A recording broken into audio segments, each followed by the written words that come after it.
Ndatanga ndanigiri. Okutena.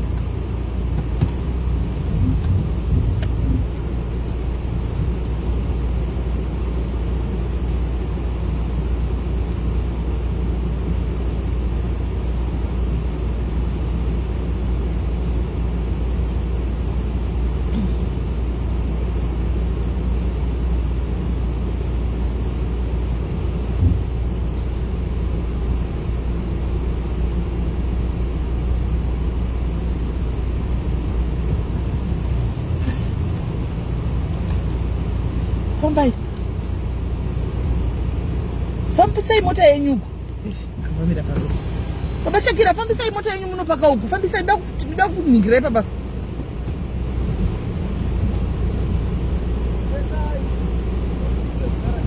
Andisoda kupinda mugaraji. Ndodo chena baba pandidai.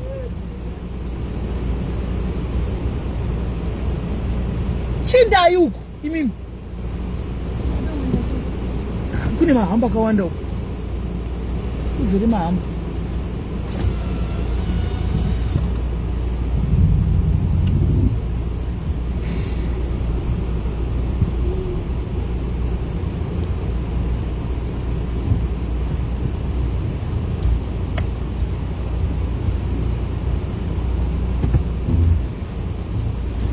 Zvakaoma guys, ndauya nekey guys. Ndauya nekey dzekubasa mufunge. Zvakaoma. Ndokuchaisa ndokuuya nekey guys dzecabinet. Tinawo maspare takakigwa imomo mucabinet. Saka hakuna way choice kunzo kutongodzokera unoisa key guys. Guys mazviwawo here nyaya dzemujolo. Guys madziwa here nyaya dzemujolo vedu we vasikana vedu we mazviwa here BP yangu yatokwira. BP yangu ikwilile guys, ikwilile BP. Vedu we. Nei munobereki vari ku UK. Ndo zvamunosangana nazvo izvi. Nei munobereki vari ku UK ma first world countries. Ndo zviriko kuma first world countries izvi. Hey guys. Ndo zviri kuma first Hey. Mabereki mazviwa here guys, mazviwa here guys. Nanhasi ana yangu iri kurova.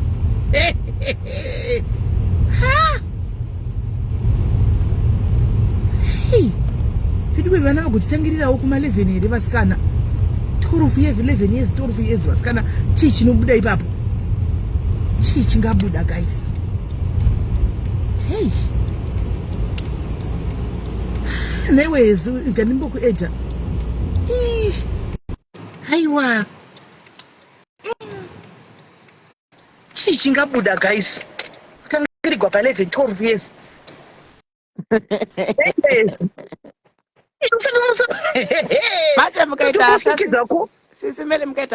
That will be the last time you hear anything. Munozopedzera makungona nomupamba. That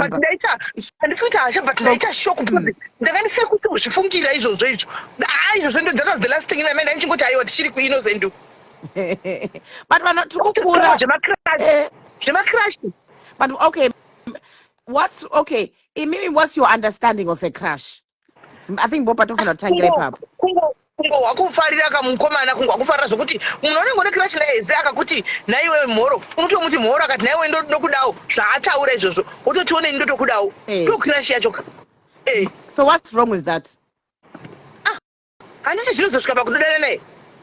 But saka it's better akutokudza kuti akucrush on somebody. Ingwani pakukura kwedu.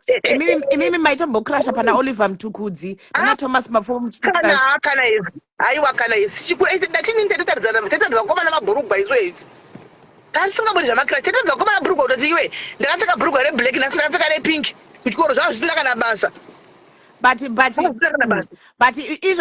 least one thing I absolutely Janda what she said, she was like, I have got self-respect. I know myself, I've got self-respect. And do you think we at 11, 12 factors that you self-respect here? Let's be honest.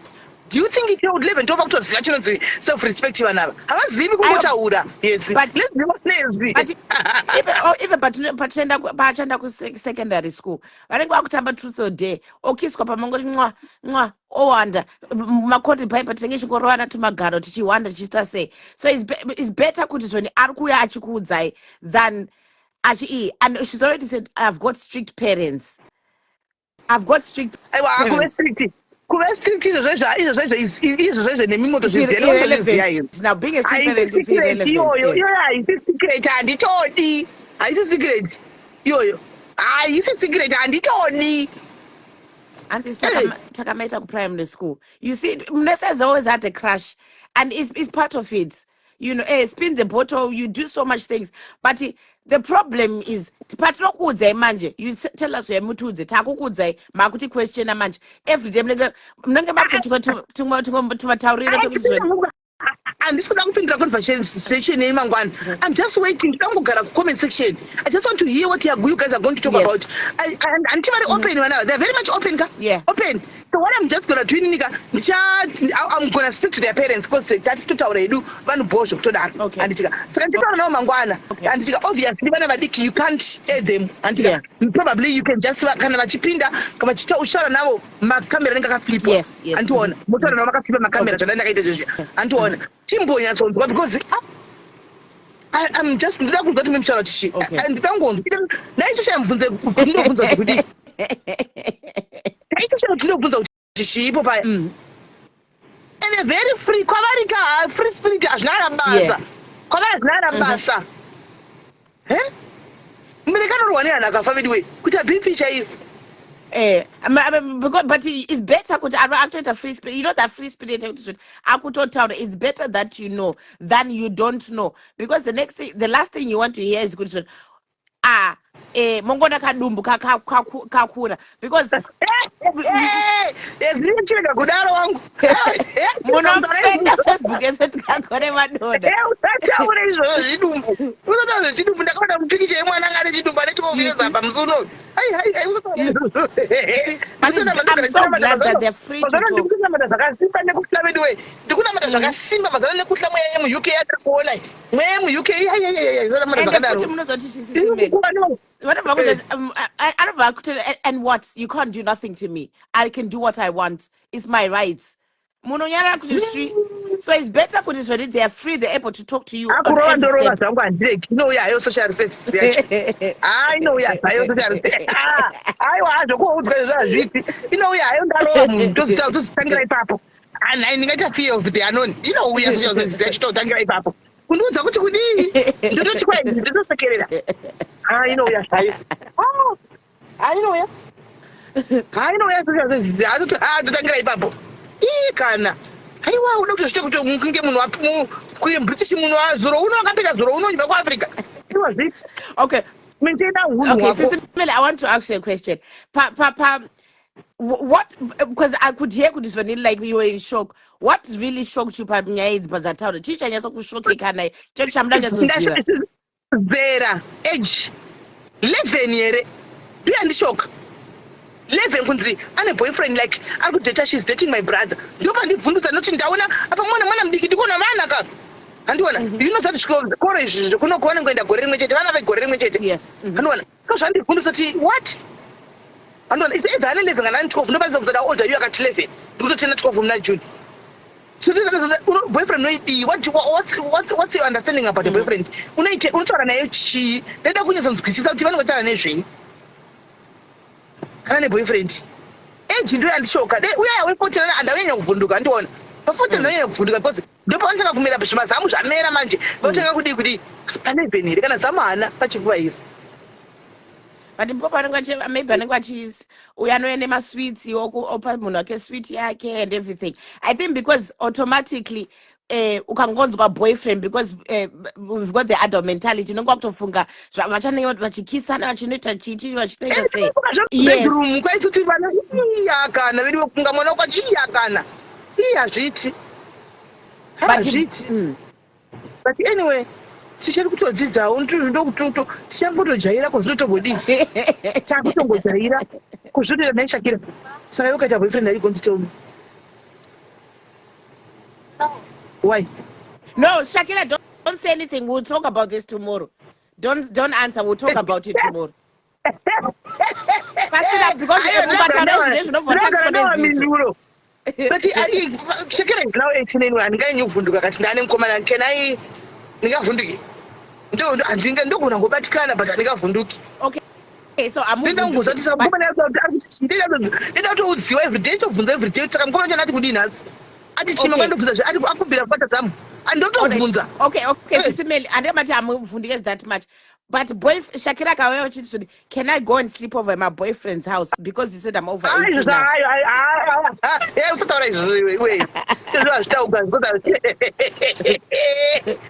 Zvinhu zvakaitika izvozvo hazviiti zvokuti mama can I go and sleep at my boyfriend aiwa zvitoiti.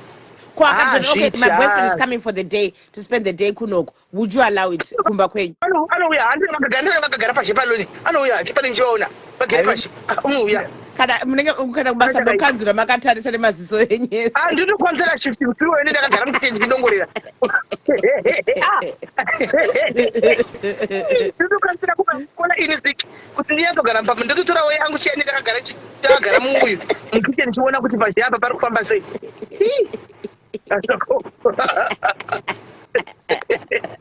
Zvakaoma. Why? Kana zviri honest ndingochitedza nekundiudza nawe Shakira unofa kundiudza. You must tell me mwanangu ndofa kuziva. Kuita zvinhu aiwa handimbova kudzi. Pane munhu ari kutya. Ndinde chingoziva. Handimbova kudzi ndinde chingoziva. Shakira, are you dating somebody? Ndaripo saka munhu aripo mabvunziko azvaitwa isi munhu uripo munhu uripo munhu aripo iri kurova ka munhu aripo amusati atove nayo muchaitisa sisimeli langu stroke vanini aiwa Shakira ndichaita stroke yangu because pave tinotaura wakuziva zvakaipa nezvakanaka aiwa hatisoti saka kuliverpool muboyfriend wacho kuti nokuliverpool nekuno vakaonana kuti zvekuonana zvatodhirama anyway aiwa zvepatiktok mwanangu hazviiti zvepatiktok nokuti vanhu pane masycopaths anorepa vanhu nekuuraya vanhu nekudii zvepatiktok hazviitesi. You must tell them about internet dating please. You must talk about that please. Talk to them about internet dating. Ine masycopaths you know that. Unenge usingazive munhu anokupa kuno kuningi isingatozvizivi mukaitei pa18th birthday mwana wangu sister yangu anga akachira pema ifuko kuti ari kuenda neshamwari aiwediwe naiwezi naive ndichandandozvibvunzira hangu naive ndotokwira bp but maona sisimeli maona zvamataura atizvoni ndewekuliverpool. The first thing you did, you became very negative about it. Mamati taura nyaya dzaipa internet aiwa ndina kuti ndataura nyaya yeinternet dating because iwe unozvizivawo pasina kutwa negativity. Iwewo you know about internet dating unozviziva zvemainternet dating ese hazvisiri zere zvinhu zvamunofanira kugaidha vana kuti internet dating sometimes dziri of course zvine maadvantages iwo kana ukaonawo munhu zvinonenge waona but vazhinji vanobvisana nemasycopaths asingazivi ozonzi akaenda kunoona boyfriend the last time she was seen andiunoziva. No, I understand that part but the minute pangoti pamangoti ndeyo internet mabva mapinda you became very defensive. That's why sometimes tichitovotachka because you don't dai matanga muchiti epa internet wakamona sekererewo asi ezisadaro sha saka unoona ndisekererewo kuti ndiyazokupraisa kuti ndizvo chaizvo kuliverpool ndiye but ezvezvo vatoita kadefensive mode kadefensive mode kako next time ndakukudzai half yestory handichakudzai the full story because anondiudza ke asi zvindazvigamuchira ndatoziva kuti kune munhu kuliverpool ndatozvigamuchira ndingagodi saka ndichamuona rini munhu wacho rini asi mudhara mukuru ka where is he from? Anova kupi? Okay. Rubbish. Urikona hanzi Zimbabwe mamati rubbish vadi kuti madi kuzoti at least muzimba you see ndilani nyaya dzemaabuse emazimbabweans every day unopinda imomo akana unoda kuti muramba nhasi manheru unoita meseji nhasi manheru murambe hazviiti nani guys kana ndinyo aiwa zviti aiwa but Simeli, not every man is the same. kana hezi iwewe chamwari iwewe chechaya utomba pakatita muzimbabwe iwe taura chokwadi tausamboseka ngondozviziva anditete muzimbabwe but ndakambofambonamo ngaapinde mumba aonekese kuona he chakera mangwana mudzota zvaiti meseji mamunhu yemangwana mudzoti mamuzi against that please asigoni muzimbabwe abodo zviti Shakira ada simba hariti guys kana ndimo muri kuti guys comment section taurai nekuti chi Zimba hariti tingataura zvimwe guys zveZimbabwe but there's how do you know achitarisa kuna achitarisa achita pray kuvasikana kuna TikTok koko mazimba Zimba hariti kana see now I can't even ask the next question and what did he get you for your birthday? Because it's matoti rubbish mark even yesterday akakudza chone akantengera necklace no mati rubbish food Simeli. aiwa kana aiwa zvokutengera namapresident abasa nazvo andowana problem yangu iri pakuti mazimba zine nyaya dzandinozwa pano dzandinoona pano kuva nevadiki vari kuvadiva vane hai kureva kuti nditofanirwa kutogara ndakatogadzirira ningikiri demo kuti kana atanga muzimba tutunotema gumbo nedemo tikunogura gumbo nedemo Zimba hariti zvaro tingataura zvimwe yaZimba nikisi chiwa munyika yakagara varume varikudai uita zvemuzimba Ghana guys but okay Simeli, what that you learn from your mistakes ndokuzodza kuti atomuudza imistake atomuudza kuti it's a mistake Zimba hariti indanondikandira tiko pane one of the mothers hanzi zvoni my son lives in Liverpool and he has manners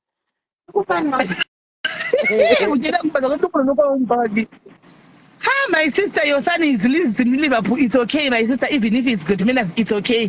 But if munongoziva over nokuziva guys, tinodila navo munozvizivira moga pano guys. Guys, haiwa kan. Pamwe when we entertain more, andimona ndo vanenge vakanaka the rest. Aiwa mangwana tisinga kudaipa iPad. Mangwana we don't even want to see you in the room. Otherwise munotipinza busy. Kwanza chimbomusiya aiti mamisa iwe mistake ikazondikostira inini ke nairoxate mistake ikazondikostira okay got it imimi preference yenyu inenge nekupi I don't know. Let me ask. I don't know. Until Chungota open, we are just an open book. It's just about we are an open book. And check it. How old is this guy? You are going question. You mean I'm going to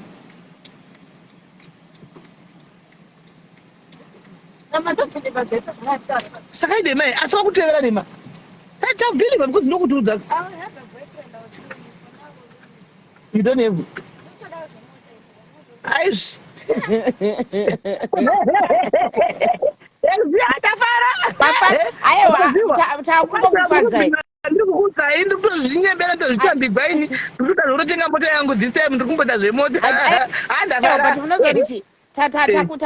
takufadza ende makufara ka because reaction yamaita idzi maquestion atakubvunza manga muri defense better tingokufadza nenhema upenza comment yazo kubva musadaro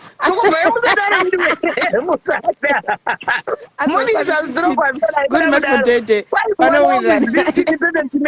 yake lisaka totongoja inonzi matchmaking very wega easy saka musadaro but it's reality. Yes. What?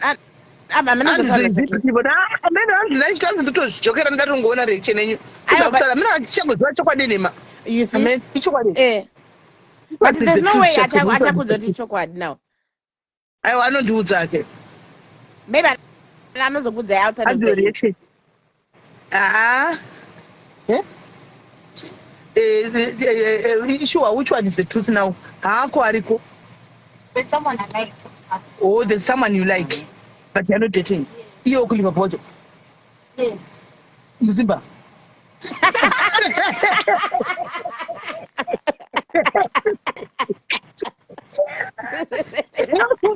Kufanele kubvunza Mzimba bebeke. Sisiya gwebi. Saka zalwa muno. Azalwa muno wakauya muno wakuri. What's that about? Okay, kwaya kazalwa muno. Hey, artist. Blood pressure baita lower. Chokwadi chakuchiziva. Chinongoita nini kuweka foni idzi kuti ndinyatsozviva zviri kuitika. Ah, manje batozvitaura nasimana anasivachidzinza zvese. Kuti ndinyatsozviva wadzoiwa ndongoheka foni. Ndokuti ndichiverengawo mameseji. Mele munozoti WhatsApp yangu inogara mucalculator pafoni pangu. Ndinongesa WhatsApp but WhatsApp yangu inogara mucalculator. Unotoisa pili pacalculator kuti uvhure. Iwe unongoti calculator isiri calculator. Zvakaoma hazvo. Hey. Man, okay, mangwana ndokuudza ndakuudza kuWhatsApp mangwana Yes. kuti kwai nguva. Haiwa mangwana hande ndiripo. Mangwana ndiripo Sunday ndiripo Monday ndiripo. Saka 3 days dzakati Reckon tii. for free time. Gaichikupai mukana. Yeah. Tinzwe kuti what's cooking, what's up chichikuitika. Because Yes. And guys, we nevana venyu as well. Titi might edit. yes, guys. Bring your kids. Saka makore vanouya nawo kusvika papingi nokuti toda conversation inoenderana. Taura makore kuti vanouya nevana vanosvika pamakore api. Maybe the first segment tokonoita 12 to 16. Then the next one toita 16 to 21. Okay. Tokonoita like half an hour each. Alright. I think zvinoita mangwana guys tovapa mukana isitogona kuti tedu malife edu manheru. No problem because nendisane nendiripo plus Easter ka. Saka regai timbopava mukana masikati timboona kuti what guys vana ngavauye tinzwe. Last time takanakirwa neshow yaya. It was a very good show yakapinda mwana musikana yaya. Yeah. Anga kuAfrica mwana yaya ari kuAfrica. Ngoti ndachandatoona zviri kuitika nenyaya yemaculture shock zvatosiyana. Culture shock zvatosiyana. Kunoku kwakuitwa zvekunoku vana vedu vakabva kuAfrica vakuda kutedzera zvinhu zvekunoku handiona so vekuAfrica vanotaura zvekuAfrica ndatonyatsa kuona kuti izvi zvinhu zvobuda tokanganisa izvi but anyway tichadzidza mangwana tinyatsotorawo manotsi papo kuti todii zvofamba sei toita sei. Yeah. And maybe at the end, Vanana may was Okwiro, Motuzo from your side, Musingati judge. Please don't judge us. We're learning from our mistakes. And like at the end, could what zizechi? Because sometimes it's best like to know what aiwa tichida kuzonzwa kuti tichitaura kuti adzidze ate tiripo tiri comment section tichitorasawo muswe comment section mangwana tichitohwa kuti zvakamira sei because pakuda kutaurwa napapa taimbotora mahumbwe but panyaya 11 years neboyfriend namacrash aya zvatondivhundutsa chaipo aiwa. we can put them comment section. No need to text at a time. No more questions. Bye guys. Bye. Guys, zvakaoma mazvihwirawo guys. Ndangoti muzvihwire. Mazvihwira nangoti zvangotagwa ndati imbomira timbo vabereki vamwe vazviwewo. Because vabereki vane vana vavo havatoziviwo zvikutoitikawo guys. Munotongovhundukawo usingavhundukira anangoita kuti izvo zviriko here izvi. Ndozvitoriko amva zvakaoma vedu muno akana. But yo ndozviriko kutodii. Ndozviriko kuno kutoita sei. Pane hedu zvatingaita. Tarisawo. Zvakaoma guys. Kwai naizi don't judge. Kwai musati judge. Munongovhunza musingati judge. Saka tichangozamawo kuti we listen, we don't judge. Tichangozamawo kuti izvo.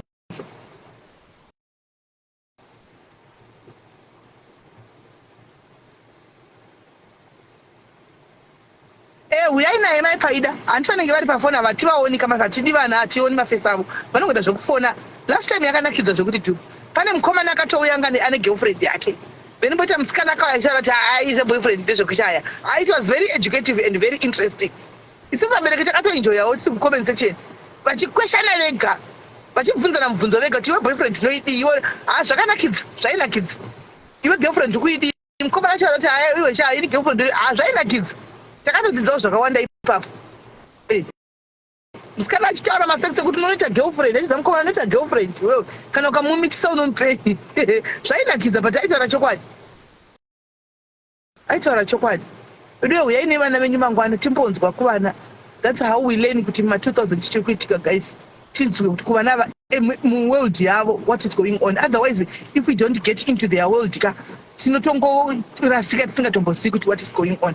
Saka we need to be in their world kuti tizive kuti chichiri kuitika, because zvakangofanana mukangowa ipapapa vanenge vachitaura ipapaka ungoziva kuti nekumba ndongoma ndiyo because vana vanosangana unoona TikTok ikoko vanosangana kupi vanosangana kwese unoona vanosangana kwese.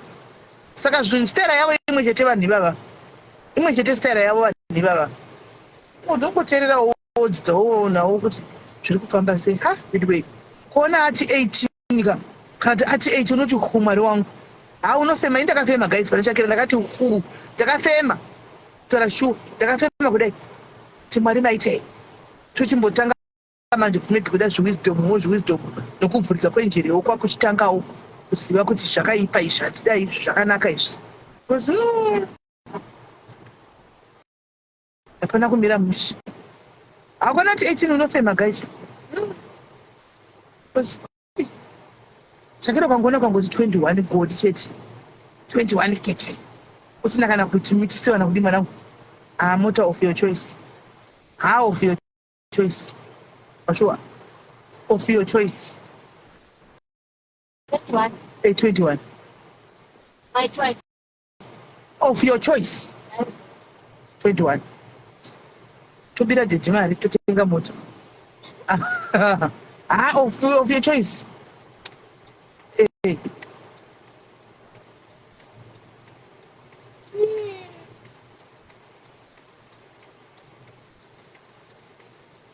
Oh, 21 chingochita mwanangu chingori bho. Tokuta kuti zviri kuita. Zvakaoma guys. Zvakaipa.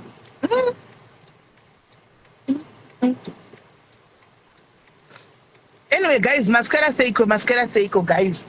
Maswera seiko guys. Mi maswera seiko. Regai ndikuudzei nhasi nyaya yandanga ndinayo guys. Makuseni ndafonegwa nevamwe hanzvadzi vanga vachida kuzviuraya zvara nhasi. That's parents. Do not until you're 18.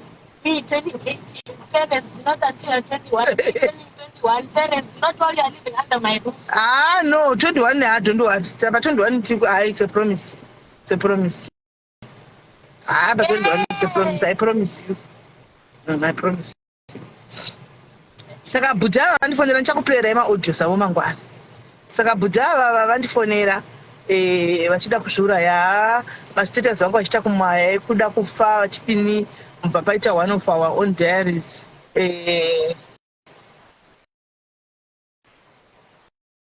Exactly maikuwa tunoona zvinonakidza sha. Zvinonakidza shamwari uchinatsaona kuti mwana asvika kuzvi20 chakadaro andiona hapana chaitika hapana sha unomuitira chaunoda sha. Unondopinda kana muchikwereti chako chekutega ndifadze mwana because anenge akufadzawo sha. Andiona niwo unotove relaxed andiona. Saka maikushua muitire I second you on that one. I second you big time. Andosvika 21st moms vangu ka Susan ndotokuudza moza kwava ndotokutaurira kudai. Ndotokutaurira tinotomiramira ndomiramira tinomiramira ndohadhira kuzai andenda kuzati chero zvine izvo zvoitika ukoko wakura hamene ikoko kumberi zvino unondorokwa nehana ka unorokwa nehana zvaizvo zvinorokwa nehana ai kana guys.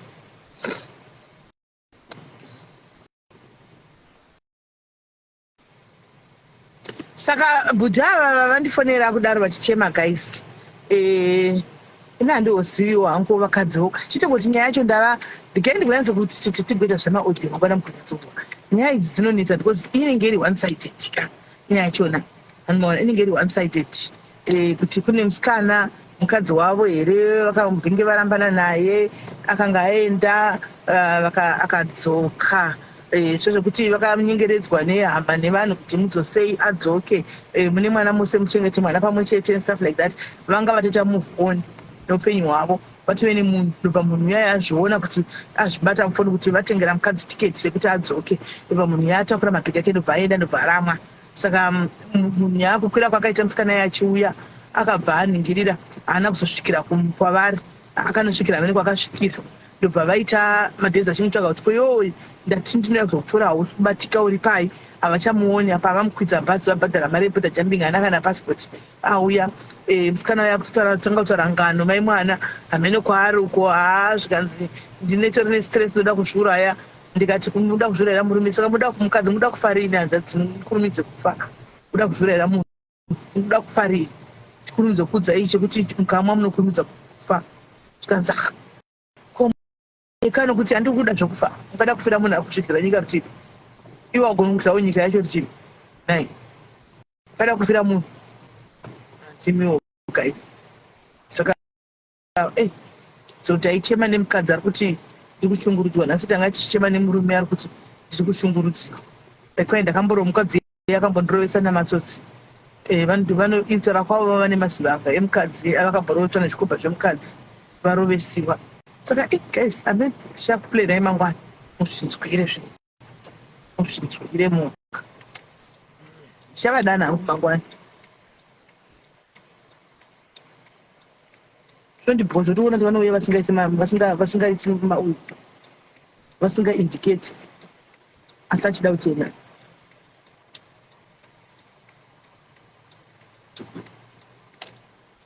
anzikutinga madombereche vachigani kuverenga zvakakanaka vanje vachidambira at least mainda neni guys kunosiya key at least tadzokera tose kunosiya key ende key dzine mawara pandangoona chete nambe kwaza ndadzawa kuti maiwe hakuna munhu anokufonera waenda kumba ikey chete ndabva ndatoziva kuti maiwe key dzanaisa mumwe paya handina kudzigurisa key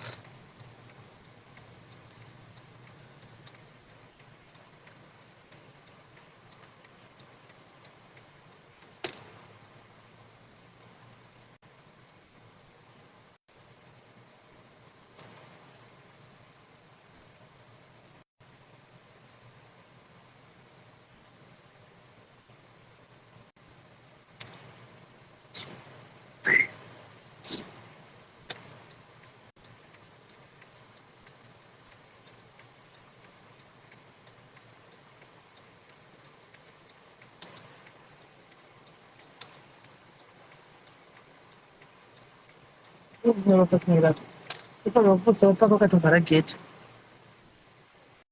topinda tochikiri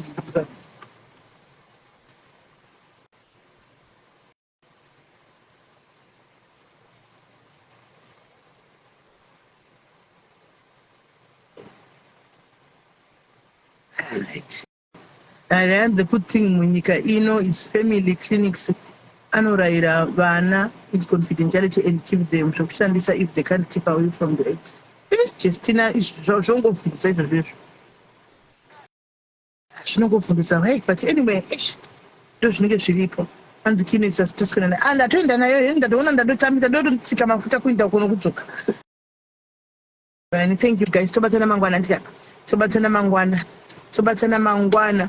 Kwanzi komukwasha mu Nigeria munomuda here muda varungu. Ai mu Nigeria wekuita sei? Hakuna zve mu Nigeria. Aende kumuzviswa dorere every day for man. Zubudi guys. Zubudi. Right guys. Tobatsana mangwana guys. Thank you guys for going in nini kudzoka neni. God bless you guys. Happy Easter tomorrow.